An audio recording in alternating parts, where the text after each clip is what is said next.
Marion, thanks for the invitation here today to Springfield.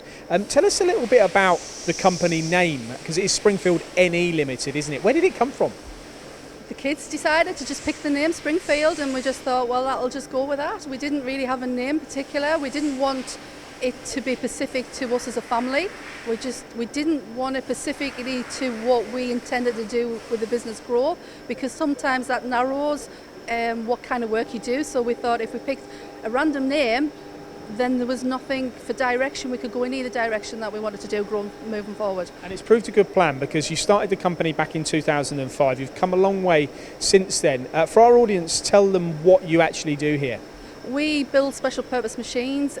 We do a lot of bespoke precision engineering. We can range from small washers right up to fully automated cells, which include robotics.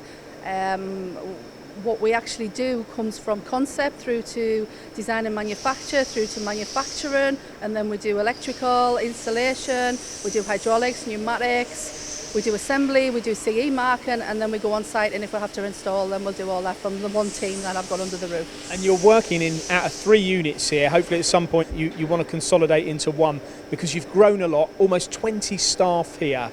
Talk me through some of the solutions that you have created and what sort of industries they go into.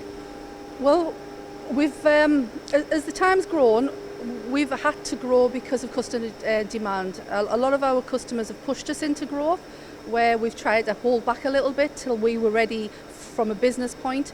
Obviously, as a small business, you've got to be careful of cash flow, you've got to be careful of location, because a lot of the things that we do aren't on the market. So we have to have a lot of space around us to make sure that it's not in high public domain. So a customer could come to you with a problem. They need to get 50 cylinder heads through a section in an hour, and they need to check all the bores. They need to maybe put seals in them or something like that, and you would undertake that from start to finish. You'd work with a robotics supplier, you'd work with a software supplier, you'd put all that together and deliver it from here.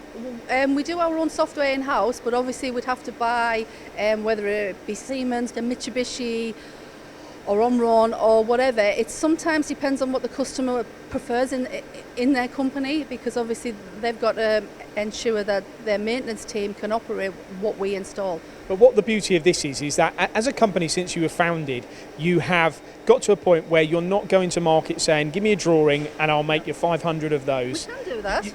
We can do that, and as long as it's making money, I will do that. But you pride yourselves on the fact that a customer will come to you and say, I've got a problem. I want you to build me a solution to solve that problem. Yeah, that's the passion. That's what makes your brain tick.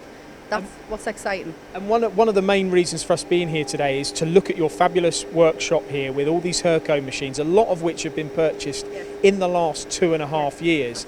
Tell us about your relationship with them. Well, Hurco have been really good. They support us on a regular basis. If they're calling in or they're in the area, they'll just call in and then they'll have a coffee and just see if there's anything that we need, or is there any developments, or they'll talk us through if there's any new software. So the engineers are there to support. The Hurco reps are very good, because then because we don't want a machine to do one job, we want a machine to do lots of jobs. It's quite difficult, so we need the scope to ensure that machine isn't going to be a waste of money.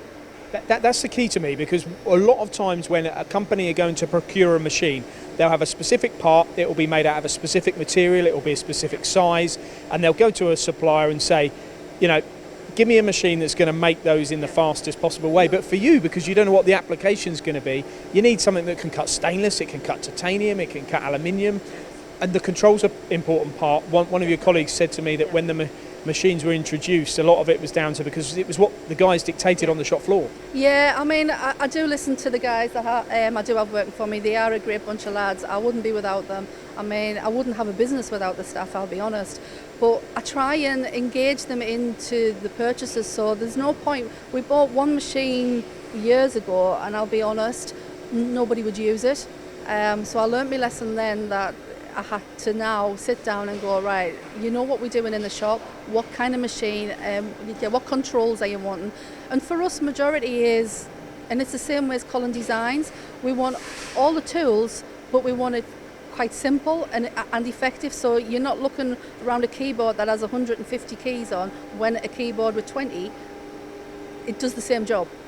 So from that point, it has to be user friendly for us. And we hear that a lot about the Hurco software. What we also hear as well about the hardware and the machines is that they are durable, they're reliable, and they're heavy duty. They perform a good machining operation, don't they? They do for us because of the variety that we're putting on the machines. It's really nice that we have the scope that we can say, right, you know, from a small widget to doing a really long, put on a long plate.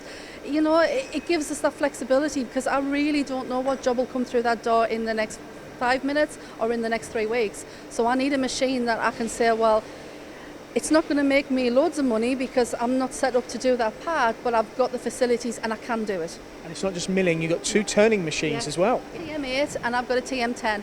Originally we wanted a TM6 and it was lucky that we didn't get it. It was held up in customs, so we decided to go for TM8, which again made Hurco smile because it was a bit more expensive. But it was a bigger machine for you.